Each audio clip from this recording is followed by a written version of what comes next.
নমস্কার বন্ধুরা, মায়ের হেসেলে সকলকে স্বাগত। ছুটির দিনে অথবা রবিবার বাড়িতে আমাদের চিকেন অথবা মাটন হয়েই থাকে। তো রোজ এই আলু দিয়ে চিকেনের ঝোল একঘেয়ে রান্না ছেড়ে চিকেনের একটা নতুন রেসিপি আজকের আপনাদের সঙ্গে শেয়ার করব। সেটা হলো গন্ধরাজ চিকেন। নামটা খুবই শোনা এবং চেনা। তো আজকের এই গন্ধরাজ চিকেনটা খুব সহজ পদ্ধতিতে আপনাদেরকে শেখাবো। তো এই গন্ধরাজ চিকেন কিভাবে বানাবো চলুন দেখে নিই। তো গন্ধরাজ চিকেনের জন্য সমস্ত উপকরণ আমি এখানে সাজিয়ে রেখেছি। এখানে 1 কিলো মতো চিকেন আমি ধুয়ে পরিষ্কার করে রেখে দিয়েছি। আর যেগুলো রাখছে হচ্ছে লেবুর রস, গন্ধরাজ লেবুর রস, 2টো লেবুর রস। আর এখানে গন্ধরাজ লেবুর যে গায়ের খোসাটা সেটা আমি গ্রেট করে রেখেছি। এখানে রয়েছে মিক্সার জারে পেঁয়াজ আর রসুন বাটা, টক দই আর আদা বাটা। 1 বাটি মতো টক দই রয়েছে আর এখানে আদা বাটা। এই সমস্ত উপকরণ, এই কটা উপকরণ দিয়ে আজকের এই গন্ধরাজ চিকেনটা রান্না করব। তো চিকেনটা ম্যারিনেট করে নেব প্রথমে। তার জন্য আমি এখানে টক দই দিয়ে দিলাম সবার প্রথমে। এখানে এই যে বাটিটা দেখছেন, এই বাটির ফুল বাটি টক দই কিন্তু আমি নিয়েছি। তো টক দই নিয়েছি, এবার দিয়ে দিলাম আমি পেঁয়াজ আর রসুন বাটাটা। পেঁয়াজ আর রসুন বাটা দেওয়ার পরে দিয়ে দেবো আদা বাটা। পেঁয়াজ রসুন বাটাটা একটু বেশি পরিমাণেই লাগবে। আর এখানে আদা বাটা নিয়ে নিলাম। এখানে একটা পেঁয়াজ আর 5 থেকে 6টা মতো রসুনের কোয়া পেস্ট করা আছে। আদা বাটা দিয়ে দিলাম আর উপর থেকে ওই লেবুর খোসার ওই জেসটা যেটা আমি গ্রেট করে রেখেছিলাম সেটা আমি ছড়িয়ে দিলাম। আর সামান্য একটু লেবুর রস দিলাম। বাকি লেবুর রসটা আমি পরে ব্যবহার করব। খুব বেশি লেবুর রস আমি দেব না, বাকিটা পরে ব্যবহার করব। আর নুন দিয়ে দিলাম পরিমাণ মতো, দিয়ে এবার সমস্ত কিছু দিয়ে ম্যারিনেট করব। এখানে কিন্তু কোনো হলুদ দেব না। মাংসটাকে খুব ভালো করে ম্যারিনেশন করতে হবে যাতে প্রত্যেকটা মাংসের গায়ে সমস্ত মশলাটা সঠিকভাবে লাগে। যেহেতু এখানে পুরো মাংসটা দই দিয়েই হবে, তো দইয়ের পরিমাণটা এখানে সব থেকে বেশি লাগবে। তো এখানে ম্যারিনেশন করে নিয়েছি, আমার হয়ে গেছে।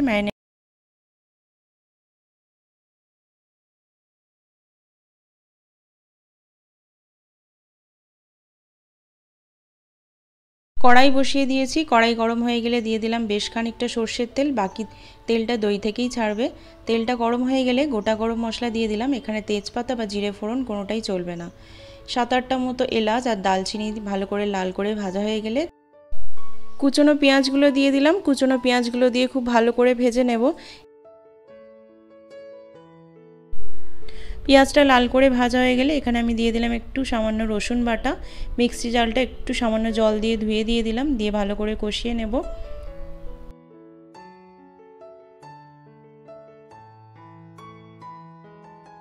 দিয়ে দেবো অল্প একটু আদা বাটা, যেহেতু ম্যারিনেট করার সময় অনেকটা আদা দিয়েছিলাম তাই অল্প দিলাম। আর দিয়ে দিলাম এখানে 7-8টা মতো রসুনের কোয়া থেঁতো করে রেখেছিলাম সেটা। এখানে থেঁতো করা রসুনের কোয়াটা কিন্তু অনেকটা পরিমাণেই দিয়েছি। দিয়ে এবারে সমস্ত কিছু খুব ভালো করে কষিয়ে নেব।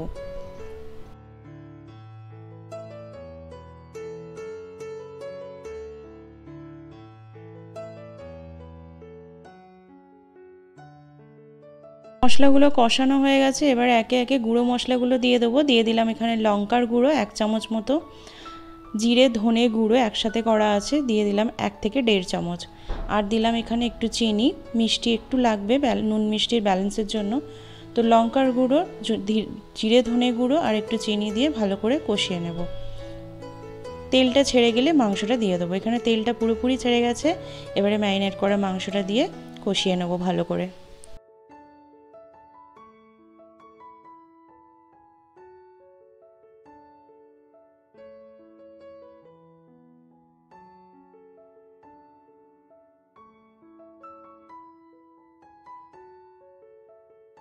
মাংসের যে দইয়ের মশলা মাখানো গ্রেভিটা ছিল সেটাও দিয়ে দিলাম একসাথে, সব ভালো করে কষিয়ে নেব।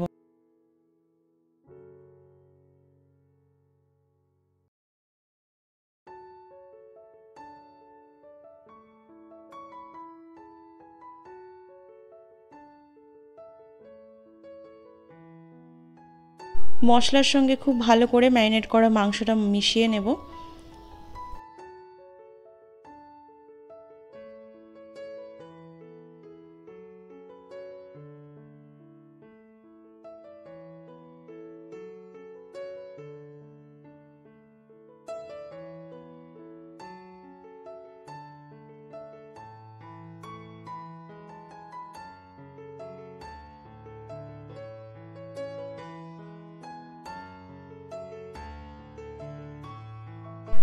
এবারে ঢাকা চাপা দিয়ে ভালো করে মাংসটা সেদ্ধ করতে দেব। যেহেতু অনেকটা পরিমাণ দই দিয়ে ম্যারিনেট করা ছিল, তাই মাংসটা থেকে কিন্তু অনেকটাই জল বেরিয়েছে, তেল আর জল একসাথে বেরিয়েছে। তো এই জলেই কিন্তু পুরো মাংসটা সেদ্ধ হবে। অনেকক্ষণ সময় লাগবে, একটু ঢাকা চাপা দিয়ে ধৈর্য ধরে মাংসটাকে সেদ্ধ করে নিতে হবে।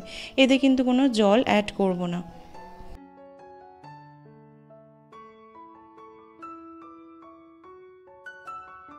তো এখানে ঢাকা চাপা দিয়ে দিয়ে আমি প্রায় 1 থেকে 1.5 ঘন্টা মতো মাংসটা কষিয়েছি। দেখুন কতটা জল আর তেল রিলিজ করেছে। এইভাবে কিন্তু জলটাকে একটু শুকিয়ে নিতে হবে। তো অনেকটা সময় লেগেছিল, অতক্ষণ আমি ভিডিওটা দেখাইনি। তো লাস্টে আমার যখন কষানো হয়ে গেছে, মাংসটা সেদ্ধ হয়ে গেছে, সবার শেষে 2টো লেবু পাতা, গন্ধরাজ লেবুর পাতা দিয়ে আমি আরও 10 মিনিটের জন্য ঢাকা দিয়ে রেখেছিলাম, যাতে সুন্দর একটা গন্ধ বেরোয়। এখানে লেবু লঙ্কা একটা সুন্দর স্মেল বেরোচ্ছে। প্রথমেই বলে রাখি, আমি কিন্তু পেঁয়াজ ভাজার সময় লঙ্কা পেস্ট দিয়েছিলাম, 7-8টা লঙ্কা, তো সেটা দেখানো হয়নি। তো এরকম ঢাকা চাপা দিয়ে দিয়ে মাংসটা সেদ্ধও হয়ে গেছে এবং গ্রেভিটাও খুব সুন্দর এসে গেছে।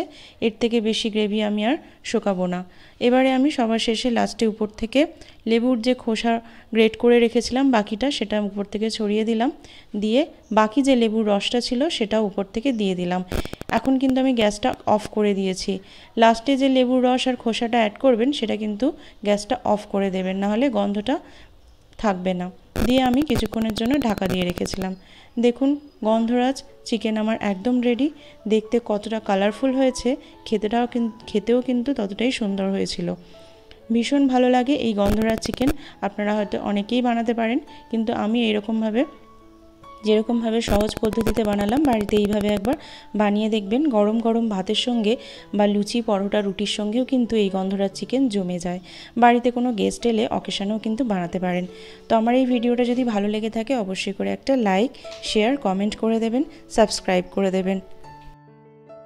সাবস্ক্রাইব করে পাশে থাকা বেল আইকনটা অবশ্যই টিপে দেবেন, যাতে পরবর্তীকালে এরকম নতুন নতুন রেসিপি আপলোড করলে আপনাদের কাছে তার নোটিফিকেশন সবার আগে চলে যায়। ডেসক্রিপশন বক্সে চিকেনের আমি আরও নতুন নতুন রেসিপির লিঙ্ক দিয়ে দেবো, অবশ্যই ফলো করবেন। তো আজকের মতো টাটা, ভালো থাকবেন, সুস্থ থাকবেন। নেক্সট আবারও কোনো রেসিপি নিয়ে দেখা হবে।